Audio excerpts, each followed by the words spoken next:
Congressman Anthony Brown represents Maryland's 4th District. He helped lead a bipartisan delegation to Ukraine last year. So, Congressman Brown, welcome, sir. It's great to be on with you, Brooke. When you hear certain Republicans, including the president, still pushing this conspiracy that it was Ukraine that interfered in our 2016 election, given Dr. Hill's warning yesterday, what is your reaction to that? Well, first of all, let me say that Dr. Hill was a very credible witness and I think accurately portrayed the conditions on the ground in Ukraine. She knows better than anyone. I had the opportunity of participating on a CODEL, a bipartisan CODEL in February of 2018. It was clear to me then that Ukraine is it's not just a threat of Russian aggression. I mean, Russia invaded and now occupies Ukraine. 13,000 Ukrainians, military and civilian, were killed by Russians. This is a real threat. So when the president subscribes to and promotes this conspiracy theory that suggests that and Ukraine, other members of Congress. I'm sorry?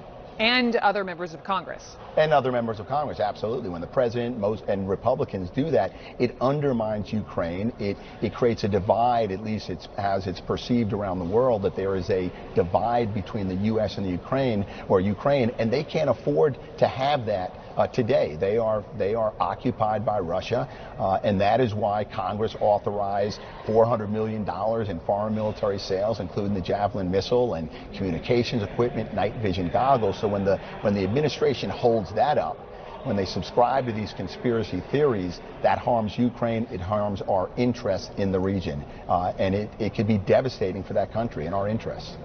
Devastating for that country and also for our interests, because, Congressman, as we go into 2020, you tell me why conspiracies like this are so dangerous. Like, what message does this send Vladimir Putin?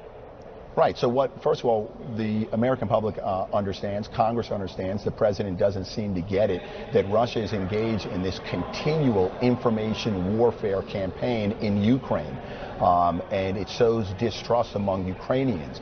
So when you see the president engage in this conspiracy theory that somehow Ukraine was operating against the United States, Russia takes that, and their services, their intelligence services take that, and they propagate that in Ukraine, in the region, and it suggests that Ukraine is on its own and they are more vulnerable and susceptible to Russian aggression. That's the real harm. That's the real threat.